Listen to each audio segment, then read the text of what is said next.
కార్యక్రమం ప్రారంభించే ముందు గురువు గారి పత్రిక గారికి ఒక్కసారి మనం ధన్యవాదాలు చెప్తాం.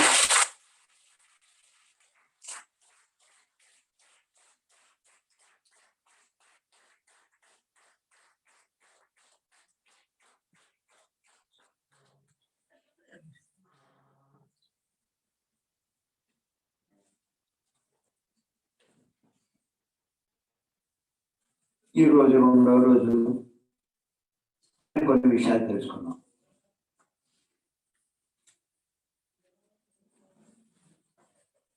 సహజంగా ఈ ధ్యానంలోకి వచ్చేవాళ్ళు ఏం కోరుకుంటూ ఉంటారంటే, ప్రతి ఒక్కరికి ఎన్నో సమస్యలు ఉంటాయి, ఎన్నో కోరికలు ఉంటాయి, కష్టాలు ఉంటాయి, రోగాలు ఉంటాయి, ఎన్నో ఉంటాయి. ఈ లేకుండా ఎవరి జీవితాలు ఉండవు.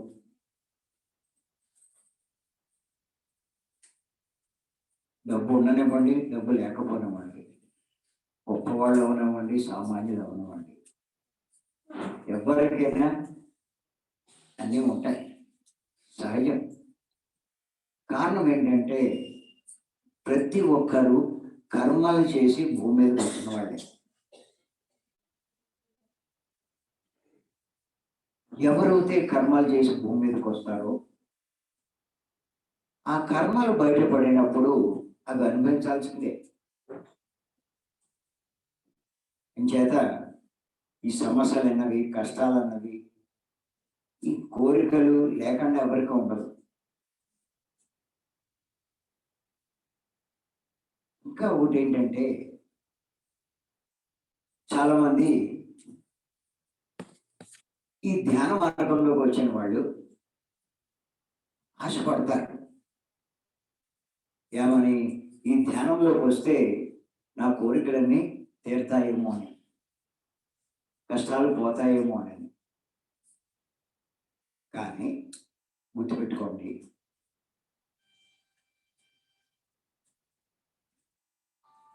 సహజంగా మనకి మాస్టర్లు చెప్తూ ఉంటారు, మీరు ధ్యానం చేయండి మీకు అన్నీ పోతాయంటారు, రోగాలన్నీ తగ్గిపోతాయి, సర్వ రోగ నివారణ అని కూడా చెప్తాడు.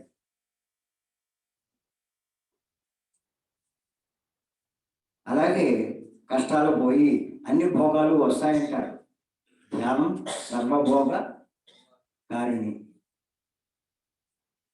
అలాగా మన కోరికలు తీరుతాయి ఇవన్నీ చెప్తూ ఉంటారు. చెప్తూ ఉంటే ఎవరికైనా ఆశ ఉంటుంది. కానీ గుర్తుంచుకోండి, పత్రి గారు చెప్పేదన్నీ కరెక్టే, అందులో తేడా ఏమీ లేదు. కానీ మన ఇక్కడ కానీ ఒకటి ఉంది.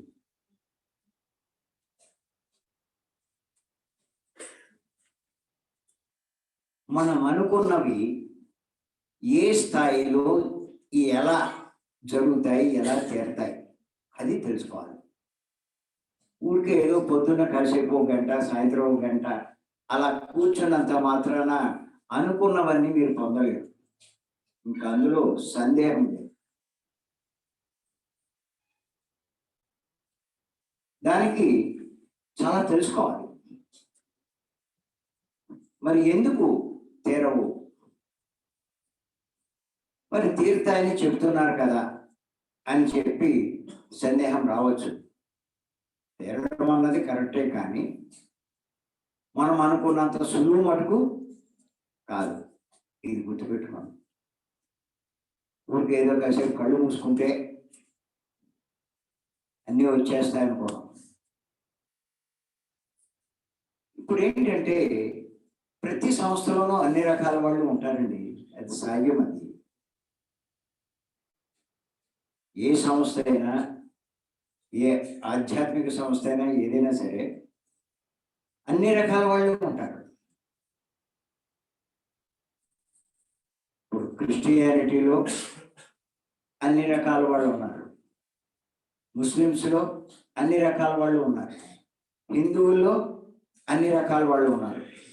హిందువులోనే ఎన్నో రకాల సంస్థలు ఉన్నాయి, అన్ని సంస్థల్లోనూ అన్ని రకాలు ఉన్నారు. అన్ని రకాలు అంటే కొంతమంది వారిని ఆశ్రయించిన వారికి ఉన్నతి కలిగించడానికి, లాభం కలిగించడానికి ప్రయత్నం చేస్తారు నిస్వార్థంగా. కానీ ఆ సంస్థలోనే కొంతమంది ఏం చేస్తారు అంటే వారి యొక్క బలహీనత చూసి వాళ్ళని దోచుకోవడానికి ప్రయత్నిస్తారు. ఇది సహజం. కానీ ఎవరైతే ఆశ్రయిస్తారో వాళ్ళు చాలా జాగ్రత్తగా గమనించుకుంటూ ఉంటారు. లేకపోతే నష్టపోయేది వాళ్ళే. చేత మనం చాలా కాషస్గా లేకపోతే ఎంతో నష్టపోతాం. మన సమయాన్ని నష్టపోతాం, మన జీవితాన్ని నష్టపోతాం, మన ధనాన్ని నష్టపోతాం, సమస్తాన్ని నష్టపోతాం. తర్వాత విలపించి ఏ లాభంలా. గుడ్డితనం ఎప్పుడూ పనికిరాదు. గుడ్డి నమ్మకం రాసుకోవాలి, మీరు రాసుకోవట్లేదు.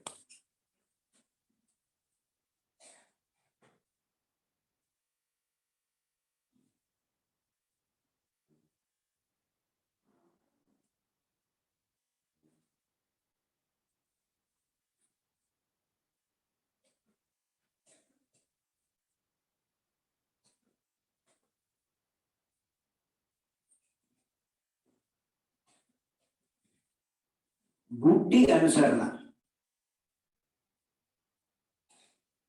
ఎప్పుడు ప్రమాదమే.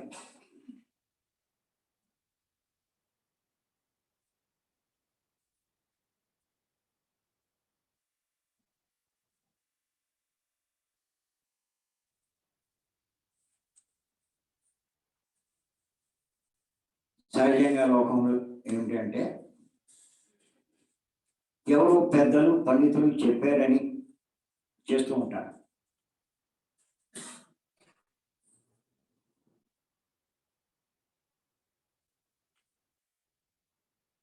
అంత పెద్దవాడు, ఆయన వెనకాల ఎంతో మంది ఉన్నారు. ఎంతమంది ఉన్నారంటే ఆయన చెప్పేదంతా కరెక్ట్ అవుతుంది కదా. లేకపోతే ఎంతమంది ఎందుకు ఉంటారు? చేత ఇంతమంది ఉన్నారంటే ఆయన చాలా పెద్దవాడు అనేటువంటి గుడ్డి నమ్మకం. అందరూ అనుసరిస్తున్నారని అనుసరించేవాళ్ళు కూడా ఉంటారు. మనకి సమాజంలో అందరూ చేస్తున్నారని చేస్తారు.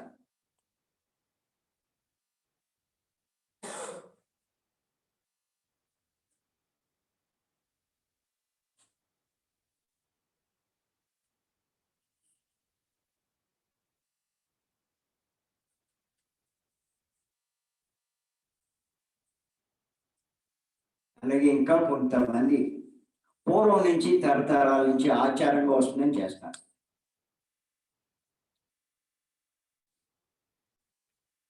అంతేకాని ఎవ్వరూ తన వివేకాన్ని ఉపయోగించారు.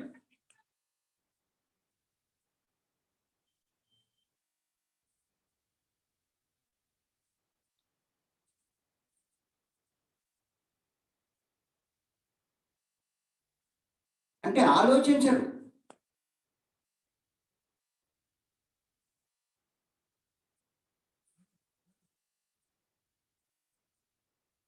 వీళ్ళకి ఎంతసేపు ఎలా ఉంటుందంటే ఆ సమస్య వచ్చినప్పుడు తట్టుకోలేరు. దాంట్లోంచి బయటపడాలనేటువంటి తపన ఎక్కువ ఉంటుంది.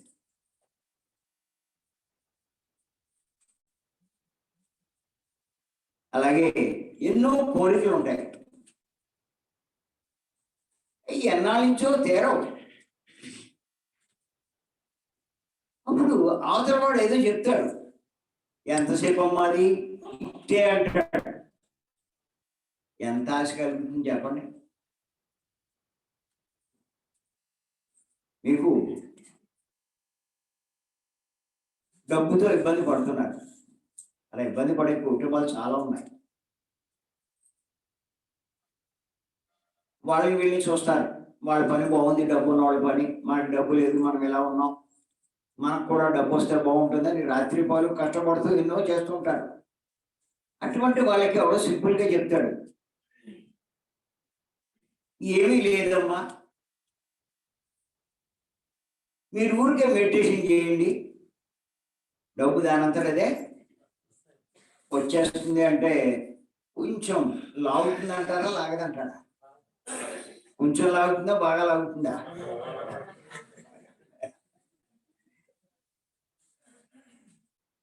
ఇలాగా ఒక్కొక్కళ్ళ బలహీనతను పట్టుకుని ఒక్కొక్కడు వాళ్ళని బాగా ఆకర్షిస్తూ ఉంటాడు. చూస్తారు వాళ్ళు ట్రెండ్ అది. అంతే తప్ప అలా ఆశగా ఎదురు చూస్తాడు కొన్నాళ్ళు. పొరపాటు నాకు ఏదైనా జరిగింది అనుకోండి, అంటే ఎప్పుడూ కొనగా మోటార్ సైకిల్ కొన్నాడు. ఆ గురువు ఏమంటాడంటే, చూసావా నేను చేయించాను, నువ్వు మోటార్ సైకిల్ కొనుక్కున్నావు అంటాడు.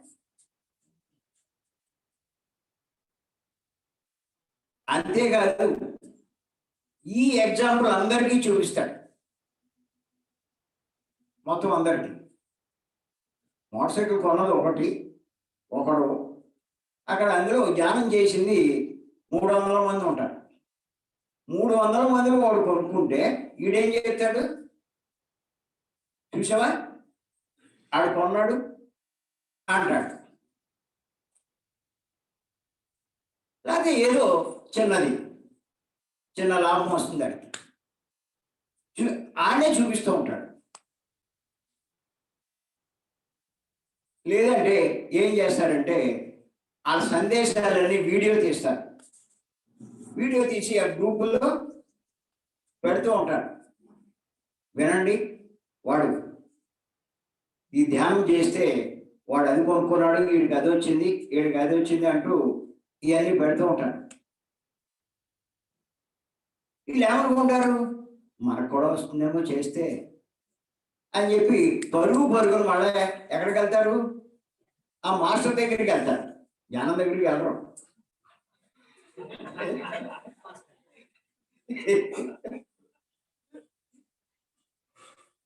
ఏమండి మాకు కావాలి అంటే, సరే కూర్చో నువ్వు కూడా అంటారు. ఒకవేళ 3 మాసాలైనా 6 మాసాలైనా ఏడాదైనా ఏం రాదు, అలాంటి వాళ్ళు ఉంటారు. రాకపోయేసరికి వీళ్ళు వెళ్ళి అడుగుతారు కదా, మొదట్లో అడగరు కానీ కొంచెం భయం, మళ్ళీ మాస్టర్ని అడగాలంటే కొంచెం భయం, మొత్తం మీద ధైర్యం తెచ్చుకుంటారు. తెచ్చుకుని అడుగుతారు. అడిగితే ఏమంటాడు, నీకు విశ్వాసం లేదు, నీకు నమ్మకం లేదు, నువ్వు సరిగ్గా చెయ్యలేదు, లేదంటే నీకు నీ ఎనర్జీ సరిపోలేదు అని చెప్పి ఇవి చెప్తారు. వీళ్ళు ఏమనుకుంటారు, అమాయకులు ఓహో అనుకుంటారు.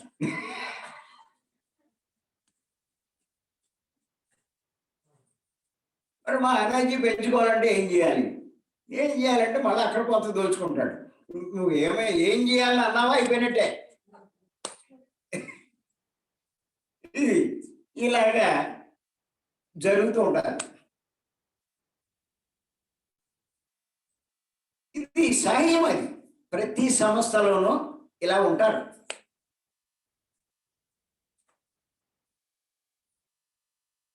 చేత ఇది ఎవరు జాగ్రత్త పడాలి అంటే, ఎవరైతే బలైపోతూ ఉంటారో వాళ్ళు జాగ్రత్త పడాలి, వాళ్ళ వివేకం ఉపయోగించాలి, వాళ్ళ బుద్ధి పనిచేయాలి. లేకపోతే నష్టపోవాల్సిందే, ఎవడే ఏం చేయలేదు.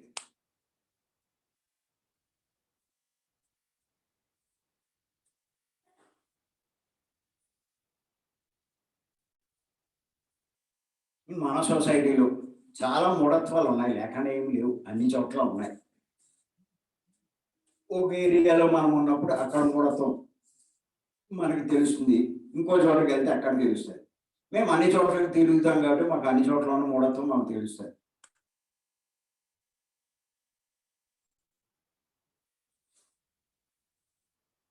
జాలి పడడం తప్ప అంతకన్నా ఏం చెయ్యవు. ఇప్పుడు మీరు ఇంతమంది వచ్చారు, ఇక్కడికి వచ్చిన వాళ్ళకి నేనేదో కొద్దిగా చెప్తాను. నేను ఇక్కడ రాని వాళ్ళకి నేనేమో చెప్పగలనా? అంచేత ఆ ఆ అదృష్టవంతులు ఎవరో వస్తారు ఇక్కడికి, అది తెలుసుకుంటారు, ఆ బలవకుండా బయటపడతారు వాళ్ళు.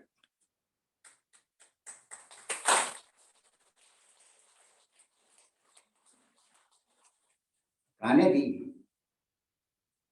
అసత్యం ఎప్పుడూ దాగదు, గుర్తుపెట్టుకోండి.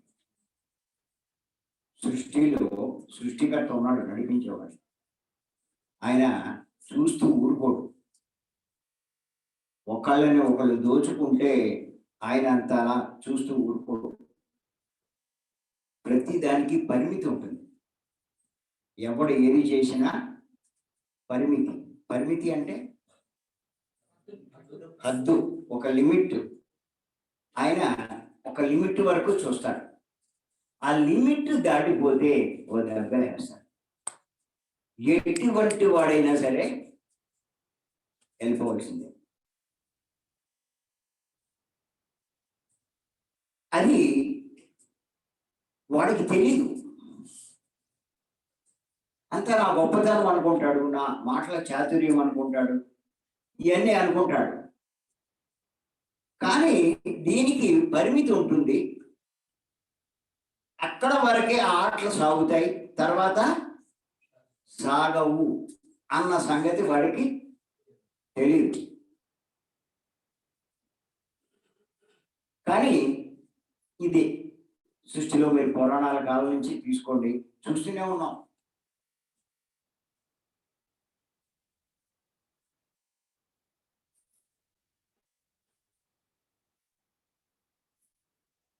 అంచేత ఏంటి అంటే, ముందు మీరు కొన్ని విషయాలు బాగా గుర్తుపెట్టుకోండి.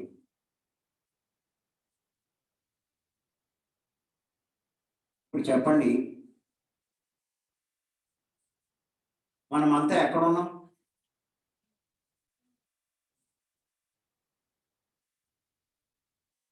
అదేంటి అంతసేపు ఆలోచిస్తున్నారు? మీరు ఎక్కడ ఉన్నారో కూడా తెలియదా? సద్యా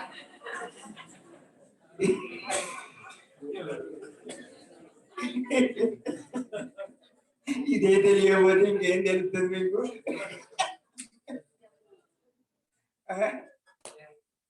అందుకే భలే దొరుకుతారులే మీకు.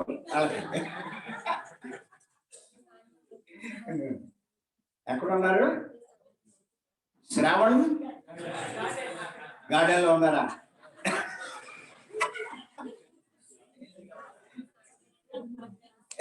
చెప్పండి, చిన్న ప్రశ్న. మీరు ఎక్కడ ఉన్నారని అడిగాను.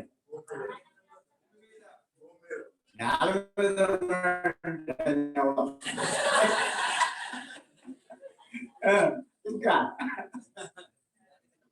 ఆయన ఎవడో జ్ఞాన కేంద్రంలో ఉన్నాడు. ఓహో, రీచెస్ చేసేయండి ఆయన. ఇంకా ఓహో, నా సన్నిధిలో ఉందంట. ఇంకా అమ్మా, ఆవిడ బలి అవ్వకుండా ఉండడానికి ఉందంట.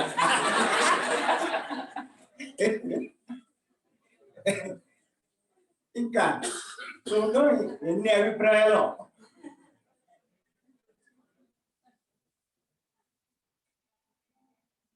కొంతమంది కొంచెం ధైర్యంగా చెప్తున్నారు, ఇంకా కొంతమంది ఏంటంటే చెప్పాలనున్నా ఎందుకు వచ్చి గొడవ నోరుకొస్తుంది.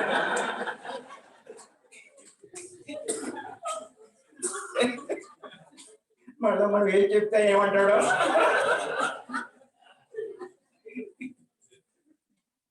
భూమేశ్వర్ గారు, భూపేశ్వర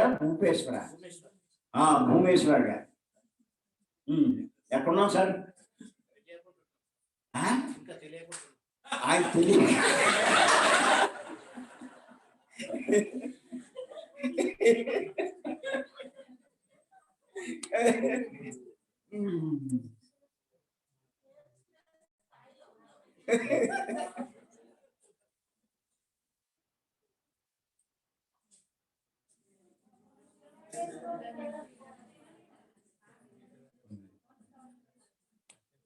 ఎక్కడ ఉన్నాము అంటే కొంతమంది ఏమంటారు, ఆర్మూర్లో.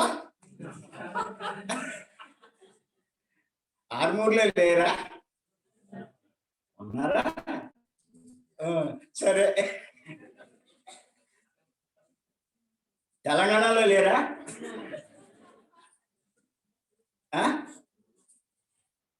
తెలంగాణలో ఆయన చెప్పినట్టు భారతదేశంలో ఉన్నా అంటున్నారు. ఓహో, ఈయన ఇంకోటి చెప్తున్నారు, ప్రపంచంలో ఉన్నాయంట.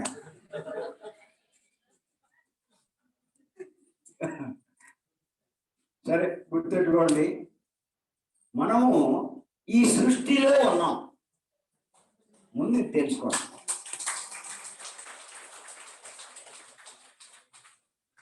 రాసుకోండి, ఇది చాలా ఇంపార్టెంట్.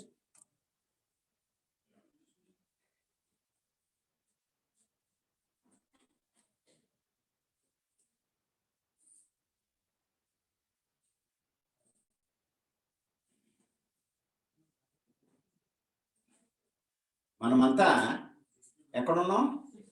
ఈ సృష్టిలో ఉన్నాం.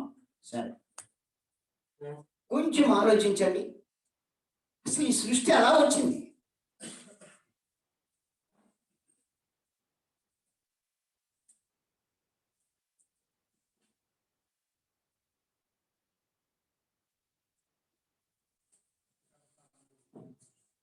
ఈ సృష్టి ఎలా వచ్చింది? నా ప్రశ్నలు భలేగా ఉన్నాయి కదా, ఏదో తెలుసున్నట్టుంటాయి.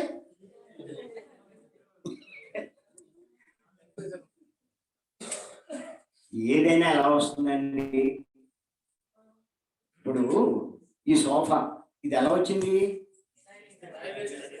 ఎవడో సృష్టించాడు, అంతేనా? ఎవడో సృష్టించగలడా? ఇది రాదు కదా. ఈ టేబుల్, అలాగే సెల్లు, దీన్ని కూడా ఎవరో ఒకళ్ళు సృష్టించారు. ఎవడో సృష్టించగలడా? ఏది సృష్టించబడదు. అలాగే ఈ సృష్టిని కూడా ఎవడో ఒకడు సృష్టించాలిగా. అది అలా ఎవరో సృష్టిస్తేనే ఈ సృష్టి తయారైంది. మరి అలా సృష్టించిన వాడిని ఏమంటారు? సృష్టికర్త అంటారు. అది అంటే ఈ సృష్టి ఎలా వచ్చింది?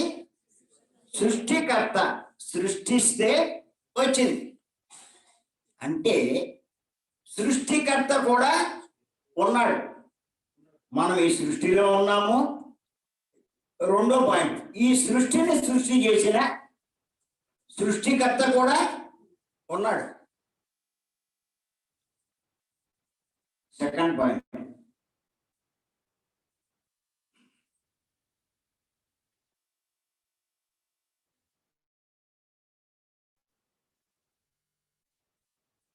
ఆయనే రకరకాల పేర్లు పెట్టి పిలుస్తారండి.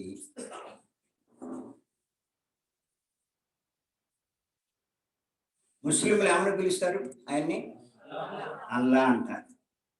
క్రిస్టియన్లు ఏమని పిలుస్తారు?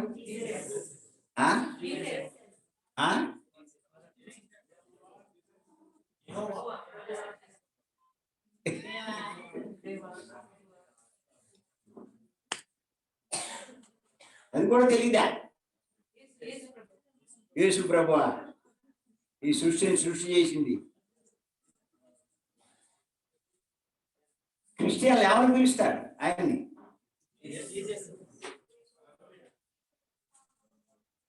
ఇవన్నీ బాగా అన్నారు. ఏమని పిలుస్తారు అంటే తండ్రి అని పిలుస్తారు. ఈ పదం ఎప్పుడు వెళ్ళదా మరే?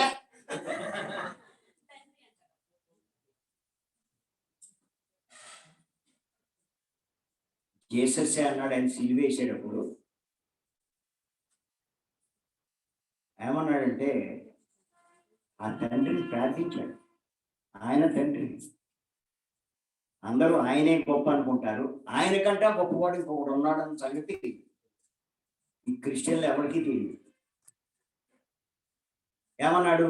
ఓ తండ్రి, వారు తెలియక ఈ పని చేస్తున్నారు, వాళ్ళని క్షమించు అన్నాడు. ఎవరిని ప్రార్థించాడు? తండ్రిని ప్రార్థించాడు. అంటే ఈయనకంట గొప్పవాడు ఒకడు ఉన్నాడు, ఆయనే ఒప్పుకున్నాడుగా. ఆయన ఒప్పుకున్నాడు కానీ వీళ్ళు ఒప్పుకోరు. వచ్చింది గొడవ.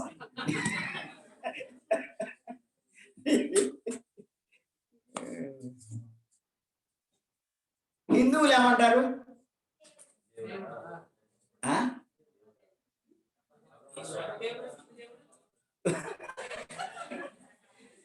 హిందువులు ఎన్నో పేర్లు పెట్టి పిలుస్తారు. భగవంతుడు అంటారు, పరబ్రహ్మ అంటారు, పరమాత్మ అంటారు, పరమేశ్వరుడు అంటారు, విశ్వాత్మ అంటారు, ఇలాగా లలితాదేవి అంటారు. మళ్ళీ లక్ష్మి అంటదే తెలుసుకున్నట్టు. ఇలాగ రకరకాల పేర్లు పెట్టి పిలుస్తారు. ఏ పేరెట్టి పిలిచినా మొత్తం మీద ఈ సృష్టిని సృష్టి చేసింది ఆయన. సృష్టికర్త అనండి, ఇంకోటి అనండి, అల్లా అనండి, తండ్రి అనండి, పరబ్రహ్మ అనండి, పరమాత్మ అనండి, ఏమనండి, ఆయన ఒకడు ఉన్నాడు. ఇది కూడా మనం మర్చిపోకూడదు.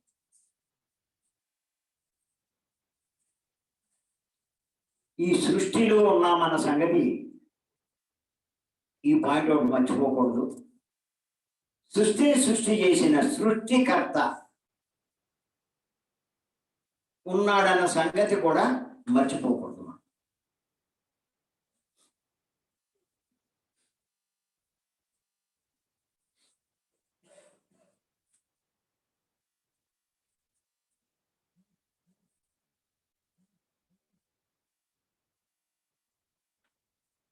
మీకు చూడండి, ఒక్క విషయం మీకు అర్థం కావడానికి ఎంత టైం తీసుకుంటున్నాను.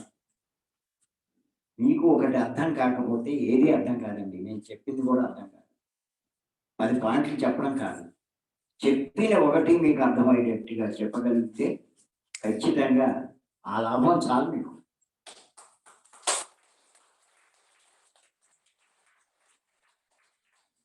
అందుకే ఇంకా టైం తీసుకోండి. ఊరికే 4 మాటలు చెప్పేస్తే ఏం ఉపయోగం లేదు. సరే, ఇంకొక విషయం మనం గుర్తెట్టుకోవాలి. ఆ సృష్టికర్త ఏం చేశాడంటే, ఈ సృష్టి మరి సాఫీగా నడపబడడానికి రాసుకోండి. ఈ సృష్టి సాఫీగా నడపబడడానికి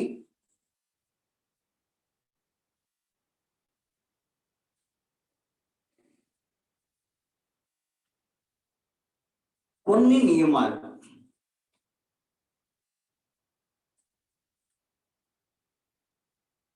కొన్ని సిద్ధాంతాలు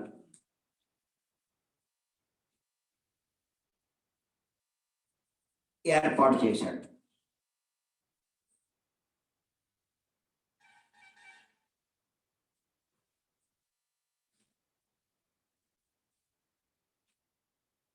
ఆ నియమాలనే ధర్మాలు అని కూడా అంటారు.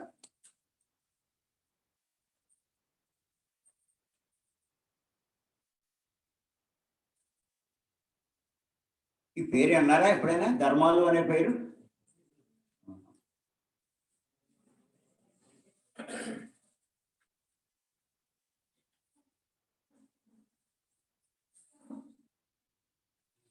ఈ సృష్టి సాఫీగా నడపబడ్డానికి. సృష్టి అంటే సృష్టిలో ఏమున్నట్టు?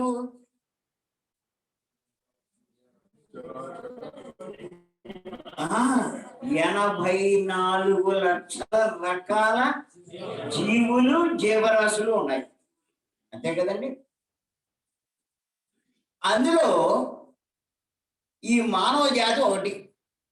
84 లక్షల జీవుల్లో ఈ మానవ జాతి అంటే ఎవరు? మనమే. 1,000,000,000 లింగాలు బోళ్ళెన్నో భగవంతుడు సృష్టి చేసినటువంటి ఎవరు? ఈ మానవ జాతి.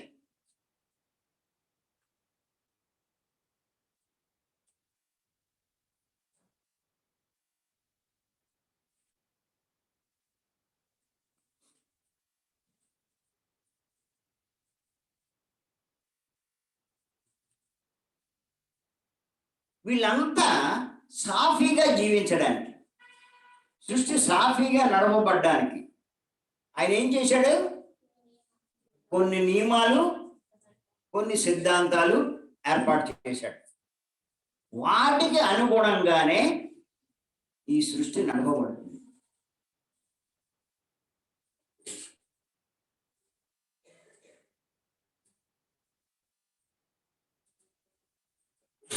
ఈ సృష్టిలో ప్రతి జీవి దానికి అనుగుణంగానే జీవించవలసి వస్తుంది.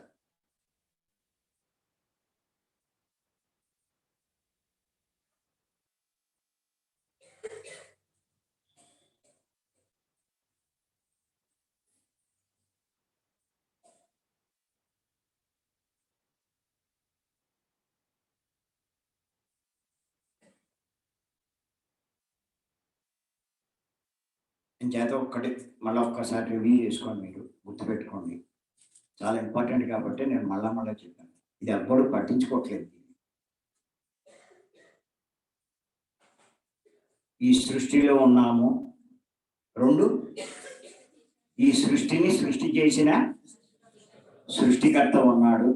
3, ఈ సృష్టి సాఫీగా నడపబడ్డానికి ఆ సృష్టికర్త చేసినటువంటి నియమాలు, సిద్ధాంతాలు ఉన్నాయి.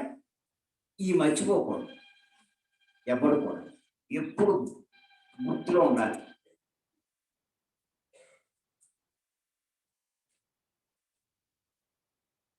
అంచేత ఎవరైతే ఈ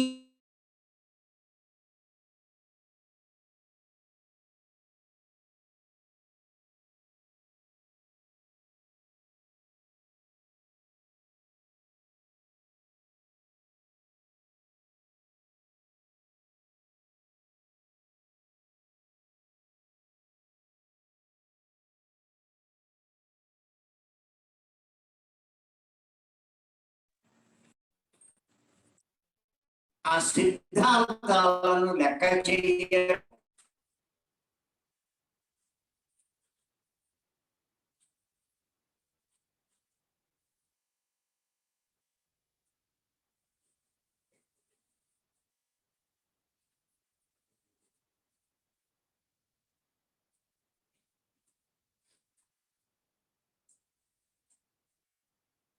వారు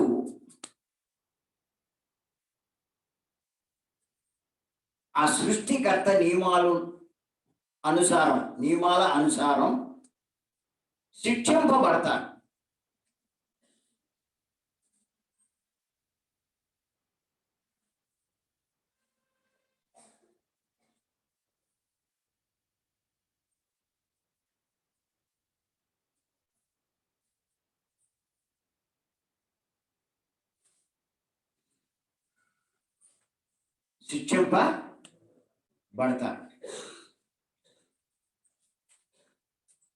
ఇక్కడికి ఏమైనా అర్థమైందా మీకు? అర్థమైంది కదా? ఎవడైనా సరే ఈ సృష్టిలో ఉన్నవాడు, మీరు ఈ సృష్టిలో లేకపోతే పర్వాలేదు.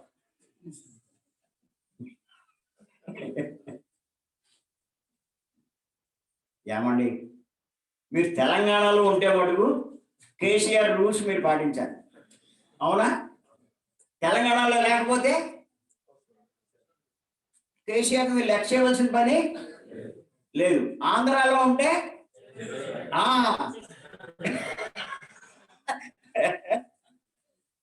అది, ఇండియాలో ఉంటే మోడీని పట్టించుకోవాలి, అమెరికాలో ఉంటే మొన్నటిదాకా ట్రంప్ ఇప్పుడు బైడెన్.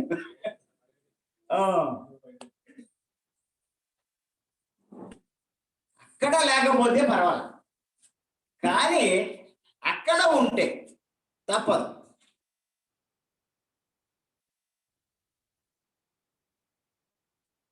మరి మనం ఈ సృష్టిలో ఉన్నప్పుడు సృష్టికర్త నియమాలు పాటించాలా అక్కర్లేదా? కేసీఆర్ తీసుకున్న నిర్ణయాన్ని కాదంటే మమ్మల్ని ఏం చేస్తారు? లోపల పడేస్తారు.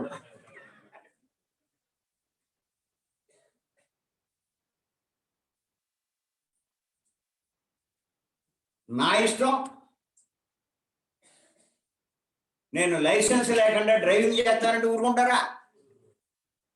నేను ప్లాన్ పెట్టకుండా ఇల్లు కట్టేస్తానంటే ఊరుకుంటారా? నా తలలో నేను కట్టుకుంటే ఆడవుడు అంటే ఊరుకుంటారా? ఊరుకోరు. ఖచ్చితంగా శిక్ష పడతారు. శిక్ష పడకూడదు అంటే ఏం చేయాలి? రూల్స్ పాటించాలి. అలాగే ఈ సృష్టిలో కూడా గుర్తెట్టుకోండి, నా ఇష్టం వచ్చినట్టు జీవిస్తానంటే దొబ్బలు.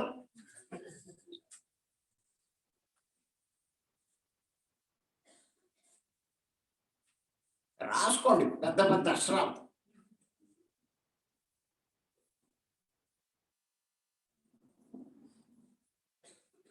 ఈ సృష్టిలో కూడా ఎవడైనా సరే నా ఇష్టం వచ్చినట్టు జీవిస్తానంటే దొబ్బలు. మరి ఇంకా కావాలంటే ఇంకోటి కూడా చెప్తాను రాయి.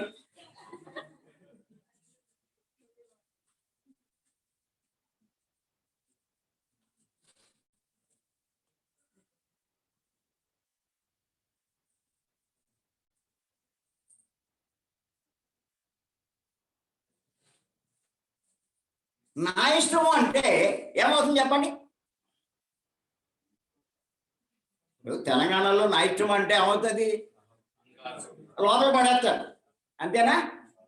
అలాగే ఈ సృష్టిలో కూడా నా ఇష్టం అంటే ఏమవుతుంది? శిక్షలు పడతాయి. మనకు పడే శిక్షలు ఎలా ఉంటాయి? ఇక్కడ వేసే శిక్షలు ఎలా ఉంటాయి? 2 రకాలు. జైల్లో పడేస్తారు, లేకపోతే పెనాల్టీ వేస్తారు, అంతేనా? ఏమైనా చేస్తారా? అది జైలు వేసి భోజనం పెడతారు, లేకపోతే పెనాల్టీ వేసి డబ్బులు లాగుతారు, అంతే తప్ప ఇంకనగానే ఏం లేవు శిక్షలు అంటే ఇక్కడ. కానీ ఈ సృష్టిలో శిక్షలు అంటే ఎలా ఉంటాయి? మనకి వచ్చే రోగాలు కాదు, కష్టాలు. మనకు వచ్చే కష్టాల్లో రోగాలు ఒకటి. రోగాలు ఒకటే, కష్టాలు కాదు. ఎన్ని కష్టాలు ఉన్నాయో.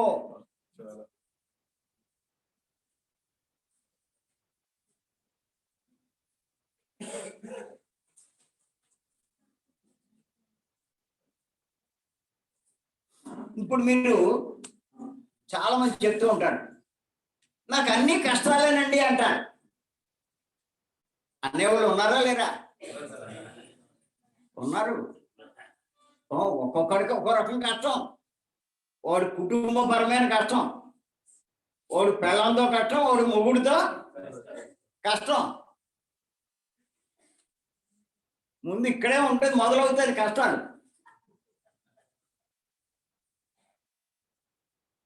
పెళ్ళి అయ్యేదాకా ఎప్పుడు అవుతుంది అనుకుంటా. ఏంటో మరి.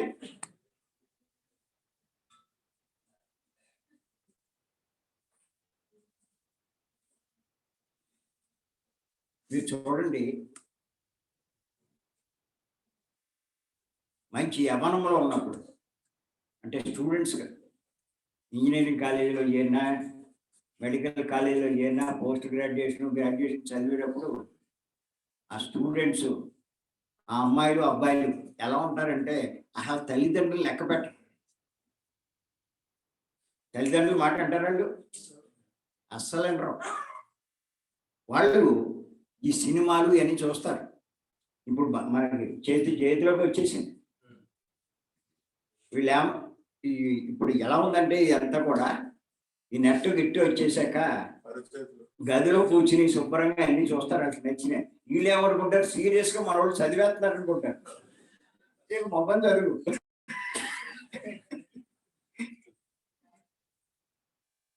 ఆడికి నచ్చిన అబ్బాయితో ఈవిడ, ఆడికి నచ్చిన అమ్మాయితో ఈవిడు చాటింగ్.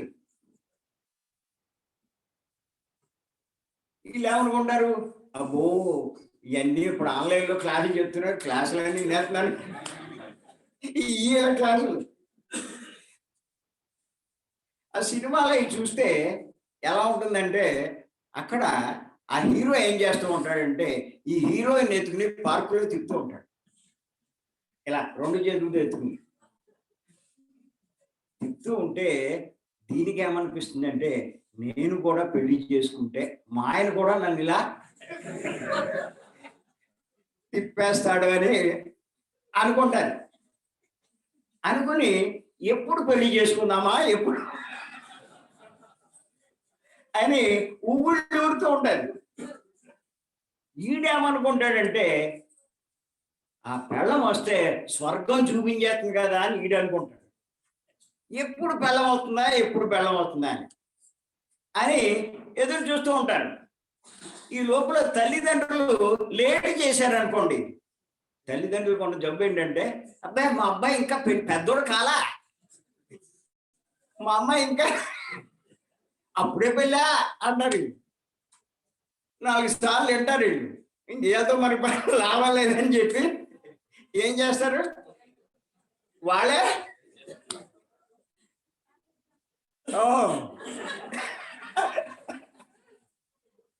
అది అలాగే వాళ్ళే ఎత్తుకుంటారు, లేకపోతే తల్లిదండ్రులు చేస్తే చేయొచ్చు. మొత్తం మీద పెళ్లి చేసుకుంటారు.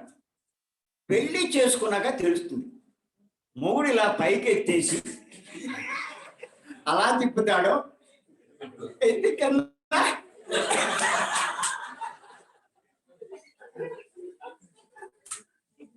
ఈవిడ అనుకుంటుంది తెచ్చుదాడంటే చందనేశ్వరి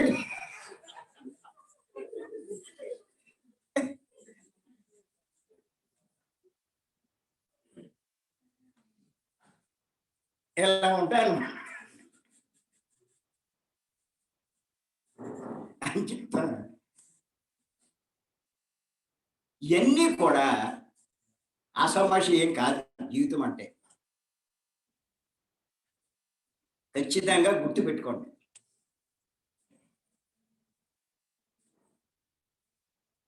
సృష్టి నియమాలు ఉన్నాయి, నియమాలు అనుగుణంగా మనం జీవించాలి, లేకపోతే కష్టాలు వస్తాయి, అంటే శిక్షలు పడతాయి. శిక్షలు ఏమిటి అంటే మనకి వచ్చే కష్టాలే మనకు పడిన శిక్ష. అది కష్టాలు అంటే ఎన్నో ఉంటాయి, కుటుంబ పరంగా ఉంటాయి, రోగపరంగా ఉంటాయి, ఆర్థిక పరంగా ఉంటాయి, ఇరుగు పొరుగు వారితో ఉండే సమస్యలు ఉంటాయి, ఇలా ఎన్నో రకాలుగా ఉంటాయి. అన్ని కష్టాలే. ఏం చెప్పమంటావమ్మా నా కష్టాలు అంటారు.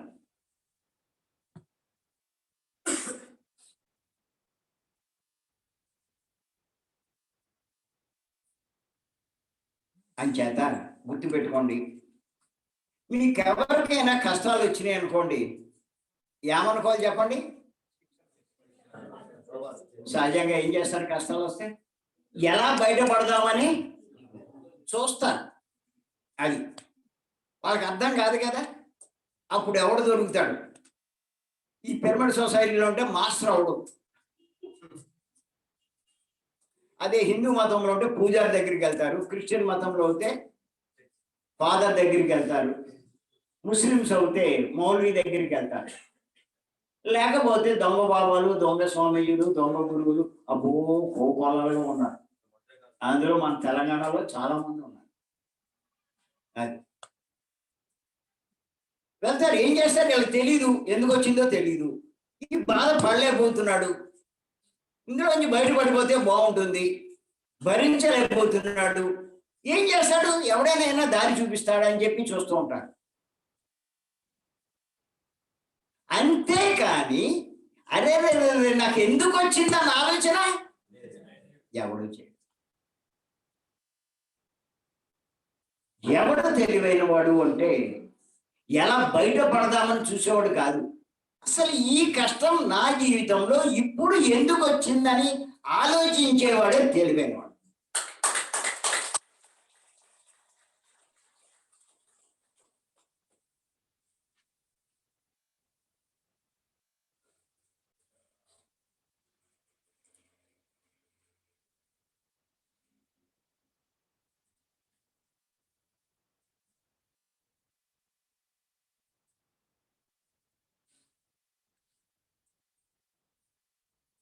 మీరు ఆలోచించకుండా ఎవడో ఒకటి చేతిలో పడితే శుభ్రంగా దోచుకుంటాడు మిమ్మల్ని అన్ని రకాలుగా.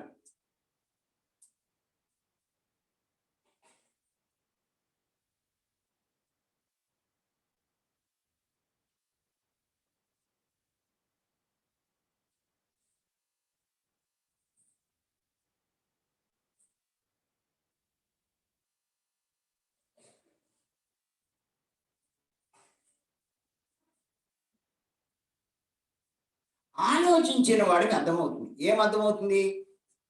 నేను ఇంతకు ముందు ఏదో ఆ సృష్టికర్త నిర్ణయాలకి విరుద్ధంగా ఏదో చేశాను, అందుకే నాకు ఈ కష్టం వచ్చింది అన్నది అర్థం చేసుకుంటాడు.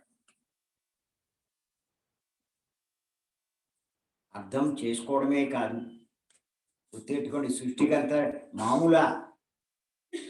మామూలా ఇంత గొప్ప సృష్టిని సృష్టి చేసిన వాడు సామాన్యుడా? అసమషియ ఎన్ని రకాల జీవరాశులు సృష్టించాడు, ఇంత సృష్టిని నడిపిస్తున్నాడు ఆయన, సామాన్యుడా? అటువంటి వాడు వేసిన శిక్ష ఈ బుడ్డగాలి ఇక్కడ ఉండే ఏళ్ళు, దొంగ స్వామి, దొంగ గురువు, దొంగ మాస్టర్లు వీళ్ళందరికీ సాధ్యం అవుతుందా? ఆయన వేసిన శిక్ష తీసేయడం. నా పాయింట్ అర్థమవుతుంది? అర్థం కావట్లేదు. అది వీళ్ళలా మనం ఆశ్రయించేది, వీళ్ళ మనల్ని ఉద్ధరించేది.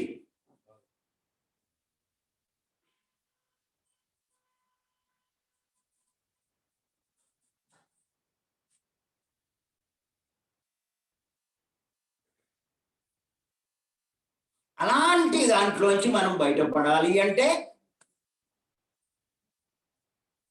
ఆ సృష్టికర్త నియమాలు సారం మనం ప్రయత్నించాలి.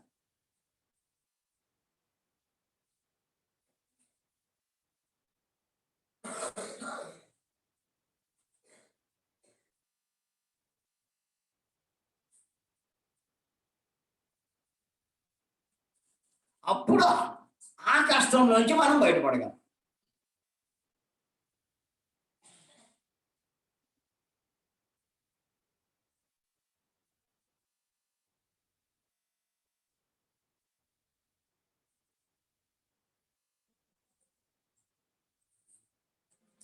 ఇప్పుడు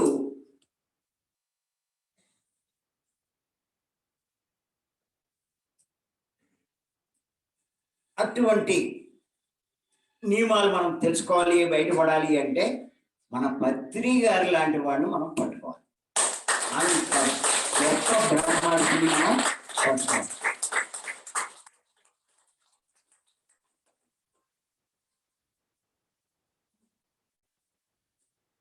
నిజంగా కూడా గుర్తుపెట్టుకోండి, చెప్తున్నాను, పత్రి గారి యొక్క జన్మభూమి మన నిజామాబాద్ జిల్లా.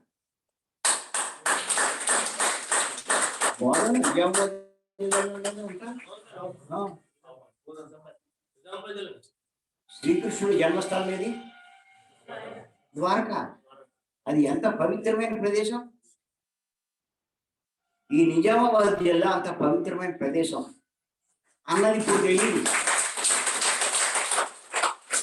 ఇంకో 400-500 ఏడు పోయాక అప్పుడు తెలుస్తుంది.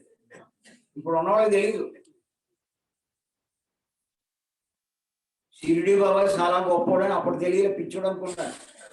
ఇప్పుడు పొద్దు నుంచి సాయంకాలం దాకా 5 హారతులు ఇస్తారు బొమ్మెట్టి. ఆయన ఉన్నప్పుడు మటుకు ఎవడో ఏంటో ఇదే చెప్పు లోకంలో. వాళ్ళు ఉంటే పట్టించుకోరు, వెళ్ళిపోయే మటుకు గుండు కట్టేస్తారు. అంతటి మహానుభావుడు భూమి మీదకి వస్తే ఈయన పట్టించుకోట్లా. ఎవడో ఎవరిని? పత్రి గారిని. ఈయన ఎక్కడికి వెళ్ళినా బ్రహ్మరథం పడుతుంటే ఈయన సొంత జిల్లాలో వాటికి ఎవరికి పిచ్చారు. పత్రికలు పట్టించుకోరు, కోళ్ళు మేకలు బాగా పట్టించుకుంటారు.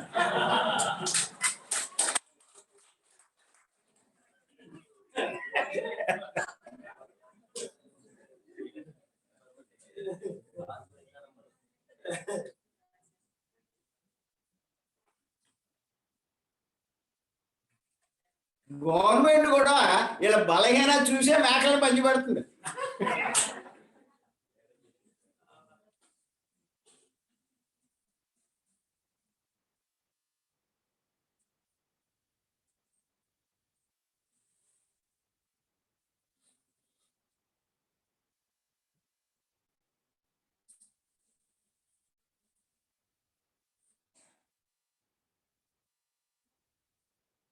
నిజంగా ఇటువంటి భూమిలో పుట్టిన మనమంతా ఎంతో అదృష్టం.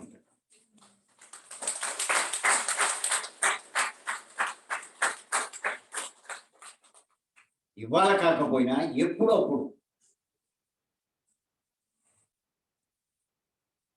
మరి మీరంతా ఉంటారో ఉంటారో నాకు తెలియదు.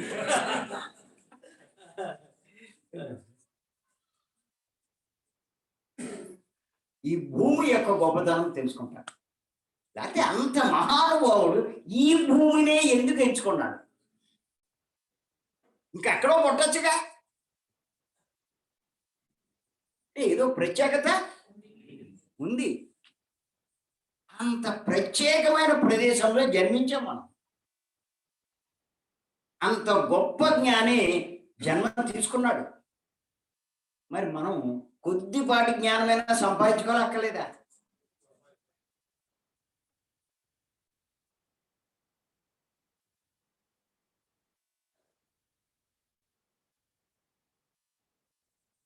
అలాంటి వారిని మనం ఆశ్రయించాలి. అప్పుడు మన ఈ పరిస్థితికి కారణాలు ఏంటో చెప్తాడు. ఏ పరిస్థితికి? మనకున్న కష్టాలు. ఇప్పుడు ముఖ్యంగా ఇక్కడ అందరూ రోగాల గురించి అంత అడగట్లే నన్ను. దేని గురించి అడుగుతున్నారంటే ఇది ఏది డబ్బు. కొంచెం దాని గురించి చెప్పండి. నేను అంతా అన్నారు ఏకకంఠంతో. ఏకంఠం అంటారు, ముక్త కంఠం అంటారు.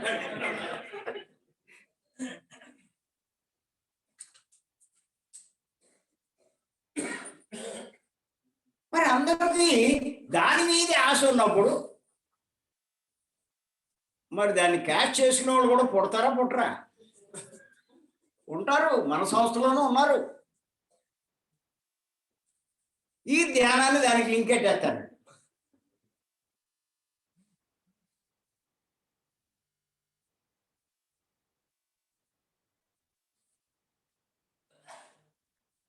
కానీ గుర్తుంచుకోండి, మన ఆర్థిక స్థితి ఇలా ఉంది అంటే దానికి కారణం ఏంటి?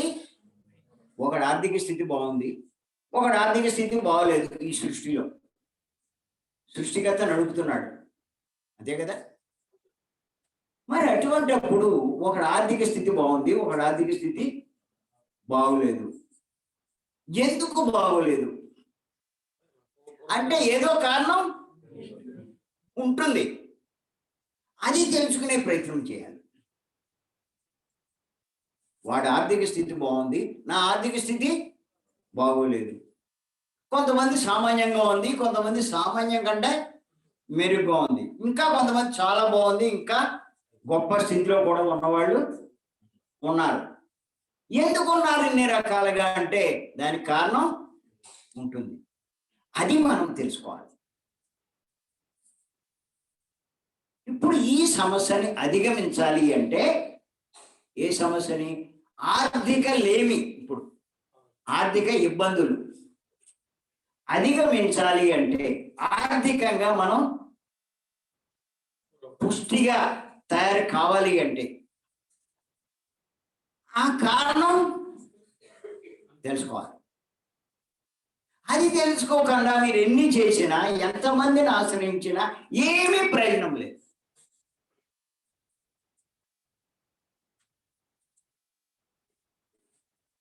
సృష్టిని నడిపించేది ఆయన, ఇక్కడ ఉండే మాస్టర్లా చెప్పండి. ఆయన, మనం ఆయన అనుసరించాలా, వీడిని అనుసరించాలా? వీడిని అనుసరిస్తే వీడి స్వార్థాన్ని మనమే ప్రయోగిస్తాడు, ఇంకా దోచుకుంటాడు. బాగా లోపుగా అంటే ముందు వేలతో సరిపెడతాడు, తర్వాత అది లక్షలోకి వెళ్ళిపోద్ది. వీడు అప్పుల్లోంచి బయటపడడం కాదు, అప్పుల్లో కూరుకుపోతాడు. ఆశ ఏదో నష్టమే ఉంది, ఓ 4 లక్షలు అప్పు చేసి తెచ్చి ఇస్తే ఈ అప్పులు తీరిపోయి మేళ కట్టేయచ్చు కదా అనుకుంటాడు. వీడు మేళ మాట దేవుడు ఉన్నాయి అమ్ముకోవాలి.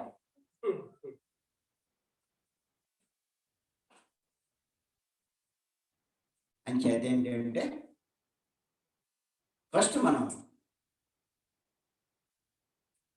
ఏమిటి మన ఆర్థిక స్థితి ఇలా ఉండడానికి కారణం ఏమిటి, దీంట్లోంచి ఎలా బయటపడాలి, మన ఆర్థిక స్థితిని పెంచుకోగలమా అంటే ఖచ్చితంగా పెంచుకోవచ్చు, కానీ వీళ్ళు చెప్పిన మార్గాలు కాదు, సృష్టి నియమాలకు అనుగుణంగా మనం సాధించాలి.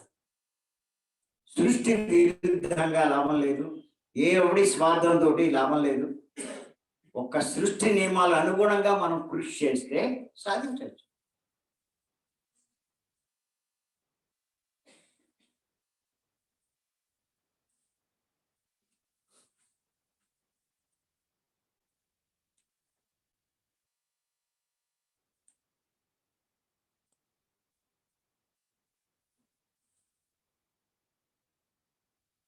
అని చేత ముందు అది తెలుసుకోవాలి. ఇంకా అంతగా తప్ప వేరే దారి లేదు. ఆయన లేకపోతే వేరే సంగతి.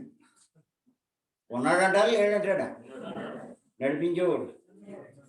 మనం నడిపించేవాడు ఉన్నప్పుడు ఆయన అనుసరించాలా, ఎవరి పడతాడని అనుసరించాలా?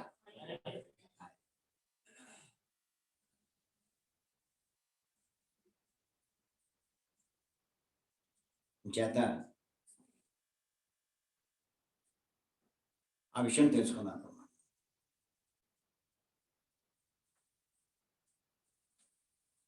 ఏ విషయం?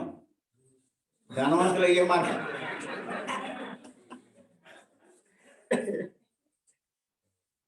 ముందు 1 గంట ధ్యానం చేసి అప్పుడు తెలుసుకున్నాం.